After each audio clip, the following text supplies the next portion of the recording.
other on points that you made, and we'd like to sit as observers and listen to you all talk about your particular hot spots. And then after that, we'll ask you some questions. Can I ask the first one? You may ask it. I want to know how New Pioneers got started. That's an awesome thing. It's being talked about in just the other day with a fellow in the Good Foods Co-op coffee shop. Well, I was on the leadership team here at St. Catherines for the Dominican Sisters for 10 years, and when I was coming to the end of that time, I knew that my next call was to somehow do something about the crisis that the planet is in. So I didn't know what or how, but I knew I didn't know enough either. So I did a 2 years master's program in Earth Literacy and learned a whole lot. It was very useful. And then the next thing was, okay, so where? And then I started thinking, well, what about Washington County? The Dominicans have been here since 1822. So this is the community out of which we started in the first place. And this county is only 2% developed. 98% of the land in Washington County is still undeveloped. It's farmland, but there's no buildings on it. So if we want to really do something exciting with sustainability, a rural county is a much easier place to start than a city where it's already all concrete. You can't tear all that up. So I started talking to a lot of leaders. Hal was one of them, a lot of different types of leaders in the community. And nobody was like wildly enthusiastic. Oh yes, we've been waiting for this. But nobody was, don't even think about it, that won't work in this community. A lot of people were, well, why don't you give it a try? It just might. So that's how it started. I selected 12 people to be on the board and deliberately selected some farmers, some business people, some a variety, diversity, some healthcare people, some civic leaders, and just a variety of people, so that the community would own it. I think it's critical that the community own it. That's right, and you're like the ultimate entrepreneur. Awesome. I think entrepreneurship's great. I had a question for you though. Oh yeah, what is it? I think with over the past couple of years with the economy the way it's been, especially with city governments, and this is what's going to get back to you, how some have struggled. Tough times. There's been an onset of discussion about the unification of county and city governments. We're still at 120 counties in the state of Kentucky. So, how many cities do we have? 380 were members of the league, but they're like varying number, 435. Correct. Some go out, of some, whatever. So I think the concern for duplication is justified even in a small community like Springfield, Washington County, but you hear Hardin County and Gary County and others. I just want to get your thoughts on some of the things of regionalism, how just within our 120 counties to look at maybe bringing together and grabbing the low-hanging fruit that's out there of trying to stop some of the duplication. What are your thoughts on this? Well, I congratulate you for this. I'm just so excited about being here today and hearing what you're doing. Wow. What are you not doing? I mean, what do you do in your spare time? Wow. But yes, what you're on to is something real important. Now, you're familiar with the New Cities Institute, which I formed with the League. And what we talked about, one of the issues, we had like 4 Ps. You got to get perspective, you got to understand people, and you got to have your place. Place does matter after all. And finally, prosperity. What does that mean? It means a lot of different things. But one of the principles underneath that was you got to think big and small at the same time. Somehow we've got to preserve what is the beauty of small, but we have to be something that can be seen from the moon. You said it when you said workforce numbers also matter, and recruitment matters. You got to do all of those things all at the same time, and you know that as an economic development professional. What I see happening out there, and I didn't mention it, but some of the work that I'm doing, for instance, you have farmers markets that are popping up everywhere. Well, then how, though, do you connect them so that you have a distribution system that feeds makes it more efficient? At the same time, it stays local, because that is important. And I think one of the huge issues out there today, and we try to engender a little controversy, is what exactly is local. I go to Starbucks in Lexington, and it's packed. every one of them, but it's not local necessarily. Or you go in the grocery stores and, so how do you connect those dots locally? And I think you do it the way you're doing it, which is forming these enclaves, these groups that are like-minded and want to do it. I think it's the only way we'll survive, and pushing the envelope is the recession. They simply cannot afford every little town, 31 cities in northern Kentucky alone, and they all want the premier fire truck. They don't need the premier fire truck, and I think the citizens will push that envelope.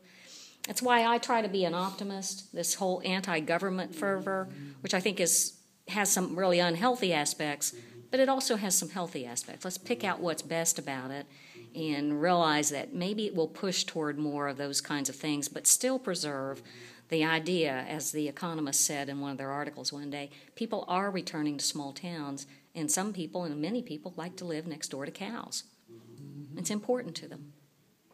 Mm-hmm. Picking up on the food issue, Sylvia, one of the things that you did not mention, but I'd be interested in hearing about, is the place in the rural economy of the people who grow their own gardens. Mm-hmm.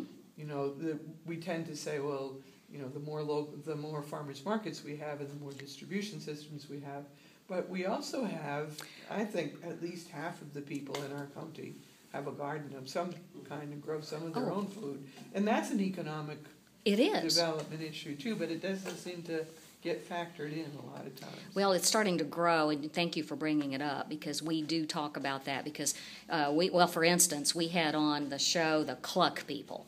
Are you familiar with Cluck? Cluck is an organization that wants to allow people to have urban chicken farming. Okay. They want them for eggs. Roosters are not allowed. I happen to be in Kansas City, speaking of cities, and I was speaking to a city group for the National City League of Cities, and do you know what the talk in the networking room was? It was about chicken ordinances and how to allow people to do urban farming, but preserve, you don't want them raising hogs necessarily because the next door neighbor is going to get all upset and all that kind of stuff. So we have some real issues going with that, or just the ordinary little tiny garden that everybody seems to be starting up.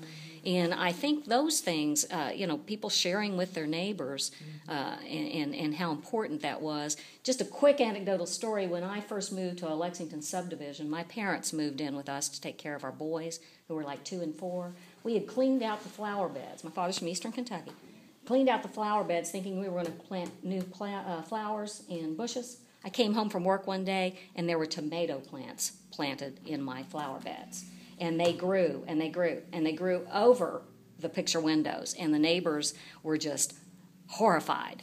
And I was so ashamed of my father. And today, I'm ashamed for having been ashamed of my father. What a wonderful thing. But, people are doing it, and it's more accepted now. And we do need to factor it in. And farmers markets aren't all blissful. I mean, there's some issues with farmers markets. We have a lot of conflicting, where do I take my goods? It costs me a lot to haul my goods. A lot of people are doing community gardens where they're actually contracting with a farm and getting their food from a farm. In a specific, they get a basket of things, or they get, meats. So there's a lot of movement in this and a lot to keep your finger on, but it's all exciting and so many different things to mention. I read about a restaurant, I don't even know where it is, that has its garden in the backyard. Yes, I've read this too. And it really features, You can go out and pick out your tomato. Our food is that fresh. Let me mention one other thing too. Pierce makes me think of this because Pierce is into, Pierce Lyons in Alltech, is into this sort of, he's on the cutting edge of feed and all this kind of stuff. One of the great big issues out there, and I've seen the film Monsanto. I don't know if any of y'all have seen Monsanto, but a very, very controversial issue with seeds. A lot of people are starting to collect heirloom seeds and hoard them because they fear that Monsanto and its fellow groups are buying up all the seeds. And pretty soon you buy a tomato, pretty much now, and I don't understand it very well, but you go buy a tomato in Kroger's and you can't grow a tomato from its seed. And there's a fear that there's going to be taking over of all their seeds. and we won't ever have them again where we, not controlled by big corporations. Because they buy the intellectual property right to that variety of tomato plant. That's right. They own it, and so they own the food supply. Of life. They own your food supply. Yeah. So a lot of people, there's a lot of food seed banks, heirloom seed banks starting up. In proponents of that, I get their tweets all the time where they're like trying to keep the heirloom tomatoes preserved so that you can still grow tomatoes and all of that. It's interesting. Well, I think you're seeing it on a larger corporate scale too. It's interesting. I don't know if anybody saw 2020 on Friday night, but Thursday night, McDonald's, where they buy their eggs, was from a big operation that was in Iowa. And they did an undercover investigation and found, not only abuse to the animals, but, just the product. And you had a large corporation like McDonald's, just like that.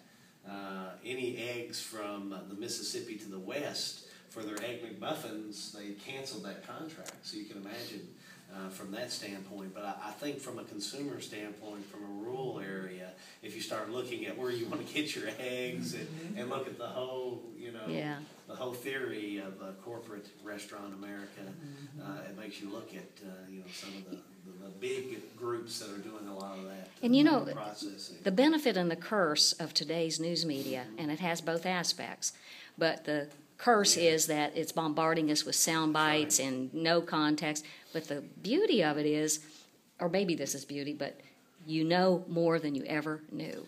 And you can find out in an instant. That's correct. And people are becoming so much more aware. Now, it can make them crazy. That's correct. But still, at the same time, it's the beauty and the curse. Well, and, look at it locally. I mean, they talked just a week ago about peanut butter prices, how that's going to go up and skyrocket in the next few weeks. And in Lexington, we have the Jif plant that's there. It's owned by Smuckers. But, I mean, right from the local, national media, it goes to local media there in Lexington. Yeah. There's an article in the Herald about it. So it's right under our nose, that's for sure. And one of the scariest things to me is that 90% of our food supply is controlled by 4 corporations. That is scary. So if they manage to get rid of the other 10%, then they can jack prices up as much as they want, or they can decrease quality as much as they want. That's the scary part. And there's not a thing we're going to be able to do about it. And they'll have done it to us before we even knew it. Yeah. So food is, people talk about the foodies and, with a little sense of ridicule, but after water, food is the most essential aspect of life. So if your food isn't safe and if you aren't confident that you're going to be able to feed your children, all the money in the world isn't going to do a thing for you. That's right. Now, with all that being said, we've talked about some of the negative aspects going out there. There are still positives from what Claire's group and what Sylvia talked about. I think one of the most positive here in Washington County alone is just last week we have a dairy farmer, Riney Dairy Farms, opened up a new operation. This dairy operation will milk 300 cows.